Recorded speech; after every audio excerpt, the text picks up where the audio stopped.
సేవలు అందించి గొప్ప ప్రధానమంత్రులను ముఖ్యమంత్రులను అందించిన ఉస్మానియా యూనివర్సిటీ మూతబడే పరిస్థితి వచ్చింది. కాకతీయ యూనివర్సిటీ ఈ దేశానికే గొప్ప గొప్ప ఇంజనీర్లను అందించిన కాకతీయ యూనివర్సిటీ కూడా కళా వైభవం కోల్పోయి కాలగర్భంలో కలిసిపోయే పరిస్థితులు ఆనాడు వచ్చినాయి.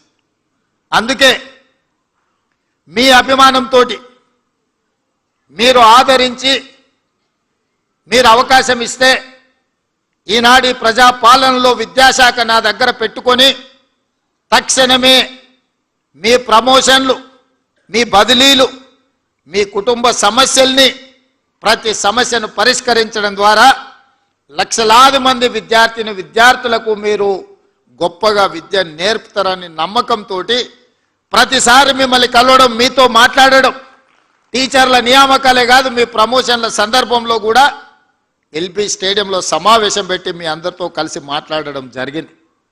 మీ సంఘాలు ఎప్పుడు వచ్చినా ఏ సమస్యను లేవనెత్తినా అందరితో మాట్లాడుతూ వీలైనంత మేరకు వాటిని పరిష్కరిస్తూనే వస్తున్నాం. ఎక్కడైనా కొంత ఆలస్యం అయి ఉండొచ్చు కానీ ఏ పని కూడా ఆగిపోలేదు. మరి ఈరోజు ఈ తెలంగాణ వచ్చిన తర్వాత మరి ఇక్కడ ఉన్న ఉపాధ్యాయులు చెప్పాలి, గురు పూజోత్సవ కార్యక్రమం తెలంగాణ రాష్ట్రంలో ఎప్పుడైనా జరిగిందా? జరిగితే దానికి ముఖ్యమంత్రి వచ్చిండా? మీరు ఒక్కసారి ఆలోచన చేయండి. ఇవాళ నేను మీ సోదరుడిగా విద్యాశాఖ నా దగ్గర ఉంది, తెలంగాణ రాష్ట్రానికి ముఖ్యమంత్రి అయిన కాబట్టే ఇవాళ గంటల కొద్ది సమయం మీతో కేటాయించి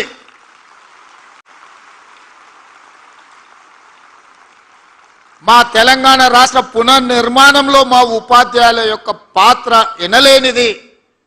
తెలంగాణ పునర్నిర్మాణం మీ సేవలు ఎంతో అవసరం ఉన్నది అని చెప్పడానికి ఇవాళ మీ అందరినీ కలుసుకోవడం నాకు చాలా సంతోషం. ఇవాళ నేను వస్తా, పిల్లలు పెట్టిన అన్ని స్టాల్స్ చూసిన. మేము గవర్నమెంట్ స్కూల్లోనే చదువుకున్నాం, గ్రామీణ ప్రాంతం నుంచి వచ్చిన, నేనేం కార్పొరేట్ స్కూల్లో చదవలే.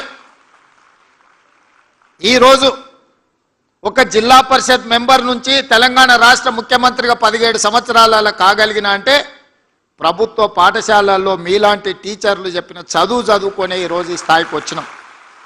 నాకు తెలిసి ఈ వేదిక మీద ఉన్న ముఖ్యమైన వాళ్ళు ఎవరు కార్పొరేట్ స్కూల్లో చదువుకున్న వాళ్ళు ఎవరు లేరు. అంటే టీచర్ల యొక్క ప్రాధాన్యతను, టీచర్లను చిన్న చూపు చూసే సంస్కృతి ఆలోచన మా ప్రభుత్వానికి లేదు.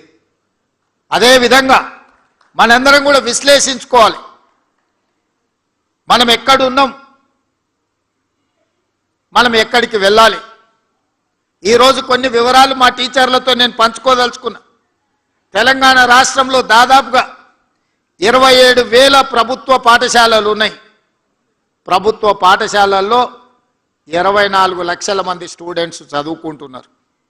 అదే ప్రైవేట్లో 11,000 పాఠశాలలు ఉన్నాయి.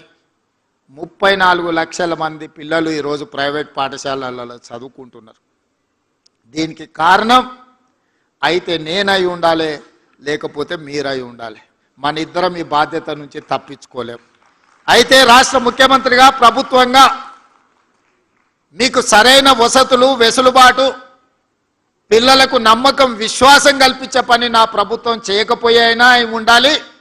ఒకవేళ అవన్నీ చేసినా అమలు చేయడంలో మీ వైపు నుంచి కొంత ఆలస్యమైన అయి ఉండాలి. ప్రైవేట్ స్కూళ్ళలో నేను ఈ వేదిక నుంచి గతంలో మాట్లాడితే కూడా నన్ను విమర్శలు చేశారు. మా గవర్నమెంట్ స్కూల్లో చదువుకునే టీచర్లు బీఎస్సీ, బీఎడ్, ఎంఎడ్ చదువుకున్న వాళ్ళు, ఎంఏలు చదువుకున్న వాళ్ళు ఉన్నారు. ప్రైవేట్ స్కూళ్ళలో ఎంతమంది అన్ని చదువులు చదువుకున్న వాళ్ళు ఉన్నారా?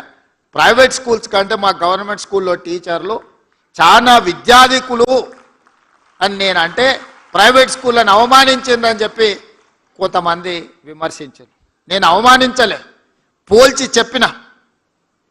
ఈరోజు కూడా నేను సూచన ఒక్కటే, ప్రైవేట్ స్కూల్స్ కంటే మా గవర్నమెంట్ స్కూల్లో ఉన్న టీచర్లు అత్యధికంగా విద్యాధికులు, బాగా చదువుకున్న వాళ్ళు, సమాజం పట్ల అవగాహన ఉన్నవాళ్ళు. ఏ గ్రామీణ ప్రాంతం నుంచి వాళ్ళు వచ్చిండ్రో అదే గ్రామీణ ప్రాంతాలలో ఈరోజు వాళ్ళు టీచర్లుగా పనిచేస్తున్నారు. సామాజిక బాధ్యత గుర్తెరిగిన వాళ్ళు. మరి వాళ్ళు సరైన విధంగా పేదలకు విద్య నేర్పాలి అని అంటే ప్రభుత్వం కూడా వాళ్ళకు కావలసిన కనీస మౌలిక వసతులను అందించాల్సిన బాధ్యత ప్రభుత్వానికి ఉన్నది. టీచర్లకు జీతాలు ఇచ్చి చేతులు దులుపుకుంటే సరిపోదు. స్కూళ్ళు ఊడవడానికి ఆయ ఉండాలి, గంట కొట్టడానికి అటెండర్ ఉండాలి, బాత్రూమ్లు గడగడానికి అవసరమైన మనుషులు ఉండాలి. టీచర్లదే ఆ బాధ్యత అన్నట్టు ఊడ్చే బాధ్యత టీచర్దే, గంట కొట్టే బాధ్యత టీచర్దే, బాత్రూమ్లు గడిగే బాధ్యత టీచర్దే అనే విధానం ఇది మంచిదా?